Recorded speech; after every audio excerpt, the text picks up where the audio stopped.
Halo sobat pecinta film Donghua semua, balik lagi bareng Mimin Manis sejagat raya. Sebelum Mimin bercuap-cuap menemani waktu kalian, yang belum subscribe dulu ya. Dan jangan lupa nyalain notifikasinya. Melanjutkan cerita dari episode sebelumnya. Demi tahta, Sukyan Taiyi berharap dari lubuk hatinya yang terdalam bahwa Taisu akan dikalahkan dengan cara apapun.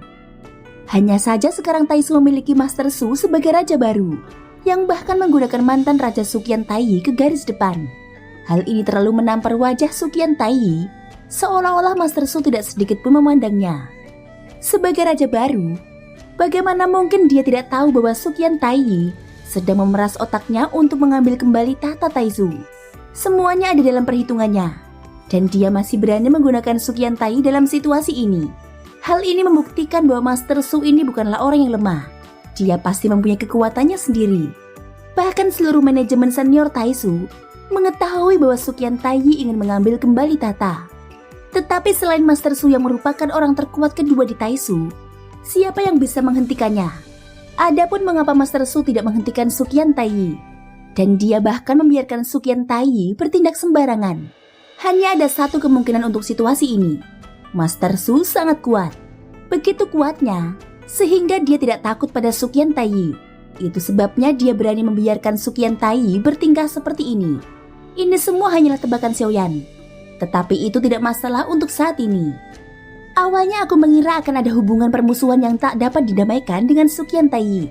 Tetapi sekarang tampaknya kami telah menjadi musuh sekaligus teman. Kumam Xiaoyan. Pikirannya bergerak dan dia membalikkan telapak tangannya. Terlihat batu giok khusus yang disebut Suyu muncul di tangannya. Dan kemudian mengirim pesan kepada si nomor 1. 1. Ada yang ingin kutanyakan pada nomor 6. Tolong bantu aku menghubunginya, kata Xiaoyan. Oke. Segera tanggapan datang dari batu giok Suyu. Sepertinya nomor 1 tidak pernah menolak permintaan Xiaoyan. Dia tampak khawatir dengan kecemburuan Xiaoyan karena menyebutkan bantuannya sebelumnya. Tapi sekarang dia berhenti menyebutkannya. Xiaoyan merasa lega. Meskipun dia belum pernah bertemu dengannya, jika nomor 1 ingin menyakitinya, mengapa dia melakukan ini? Tapi Xiaoyan masih tetap berhati-hati. Dia tidak banyak bicara. Sedikit berbicara adalah cara terbaik untuk mencegah mengungkapkan tentang dirinya. Sesaat kemudian, batu giok Suyu memancarkan cahaya biru, dan pikiran Xiaoyan bergerak, seolah jiwanya tersedot ke dalam Suyu. Saat berikutnya kesadaran jiwanya memasuki alam dewa kekacauan dengan 9 plafon batu. Pertemuan terakhir adalah ketika dia masih berada di dunia iblis kuno. Namun pertemuan berikutnya masih belum diselenggarakan lagi sampai sekarang. Adapun mengapa, Xiaoyan tidak tahu alasannya. Dia masih menantikan setiap pertemuan. Lagi pula dalam pertemuan ini, Xiaoyan lebih berperan sebagai pengamat. Dan dia bisa mendengar banyak informasi yang belum pernah dia ketahui sebelumnya. Bahkan ada banyak hal yang melebihi pengetahuannya saat ini. Nomor 9. Apa yang kamu inginkan dariku? Sukyan Taiyi dan Xiaoyan muncul di plafon batu hampir bersamaan. Kupikir kerjasama yang kamu sebutkan sebelumnya tidak bisa dihindari, Xiaoyan berkata dengan lugas. Kerjasama? Kamu dan aku seharusnya pernah bertemu sebelumnya kan? Pertama di dunia iblis kuno, kedua di Sensi. Kamu sungguh keabadian fisik yang berkeliling dunia, kata Sukyan Taiyi. Dia tidak menyembunyikannya sama sekali, dan dia juga berkata langsung pada intinya. Xiaoyan lalu menjawab, itu hanya tiruanku. Aku hampir jatuh ke tanganmu kali ini. Namun kamu sungguh memalukan. Tidak masuk akal bagi luhur Taisu sepertimu untuk mengambil tindakan dalam pertempuran ini.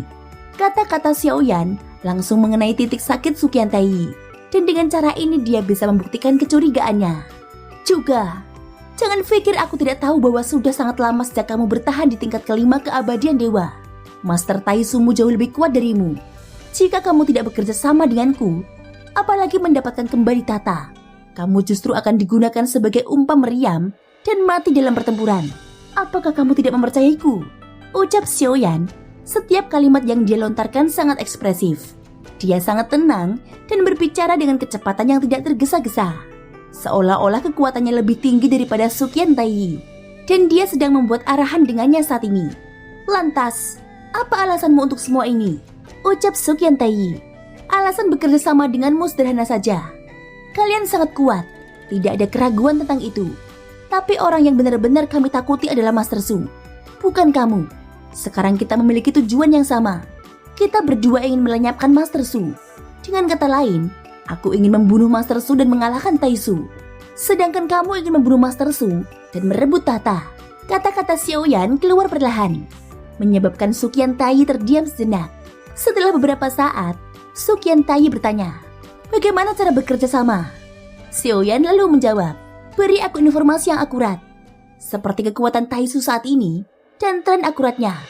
Kamu harus kalah dalam pertempuran ini, kata Xiaoyan.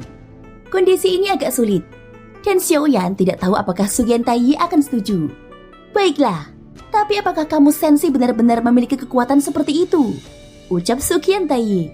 Xiaoyan awalnya berpikir bahwa Su Qiantai akan berpikir sejenak, tetapi dia tidak menyangka bahwa pihak lain akan menyetujuinya secara langsung, yang bahkan tanpa berpikir panjang. Kamu tidak perlu khawatir tentang ini.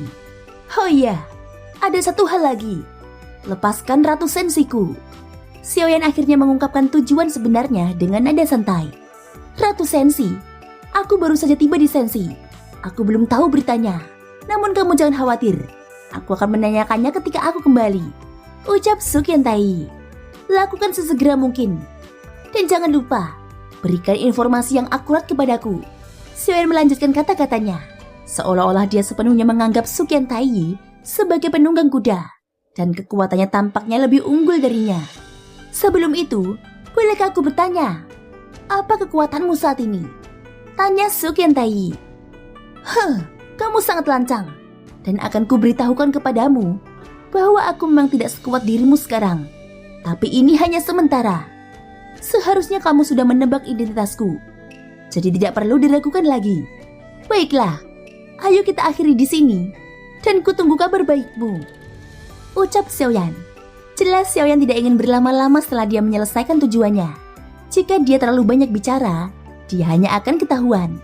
Jadi tidak ada salahnya mengatakannya sesedikit mungkin. Kalau begitu, aku... Sebelum Su Qiantai dapat berbicara, Xiaoyan tiba-tiba memotongnya. Dengarkan saja aku. Menyingkirkan Master Su tidak akan terjadi dalam semalam. Mari kita selesaikan masalah saat ini dulu. Dan belum terlambat untuk membicarakannya nanti.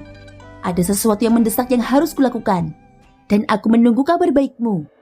Setelah Xiaoyan selesai berbicara, dia meninggalkan alam dewa kekacauan. Tanpa menunggu Su Qiantai terus bertanya lagi. Kemudian pikiran Xiaoyan menarik diri dari batu suyu. Dan dia menghela nafas panjang. Bagaimanapun, kekuatan sejatinya ada di sini. Di bawah kesenjangan yang begitu besar, satu kesalahan saja akan mengakibatkan masalah besar. Xiaoyan harus membuat perhitungan yang sangat cermat dan cepat. Sekarang dia sangat ingin bekerja sama dengan Su Qiantai, dengan premis tidak boleh menunjukkan jati dirinya yang sebenarnya. Setelah melakukan semua ini, Xiaoyan hanya menutup matanya. Prioritas utama sekarang adalah memulihkan kondisinya secepat mungkin. Dia tidak tahu kapan pertempuran berikutnya akan terjadi. Sekarang mereka seolah berada di tepi lautan, yang mana badai besar akan datang cepat atau lambat. Meskipun mereka telah mencapai kesepakatan dengan Su Qiantai untuk saat ini, tapi orang yang mengendalikan Tai Su sekarang jelas bukan Su Qiantai, melainkan orang lain. Oleh karena itu, Xiaoyan tidak boleh bermalas-malasan dan harus menemukan alam dewa kuno secepatnya. Untuk memahami situasi saat ini, kebenaran harus segera terungkap.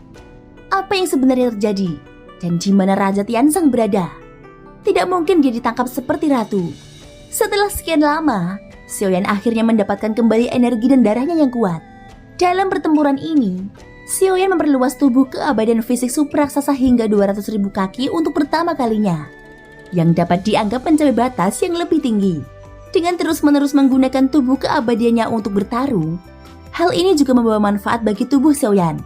Xiaoyan perlahan membuka matanya, dengan 2 bintang berkelap-kelip di mata kiri dan kanannya. Salah satu bintang di mata adalah kekuatan simbiosis. Hanya saja apa kemampuan bintang di mata lain? Kenapa tidak bisa digunakan? Apakah harus menunggu sampai tubuh fisikku mencapai level dewa kuno sebelum aku bisa menggunakan bintang di mata yang lain?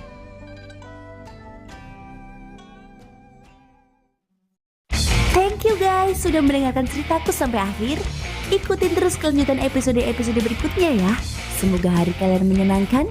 Sampai jumpa dan bye-bye.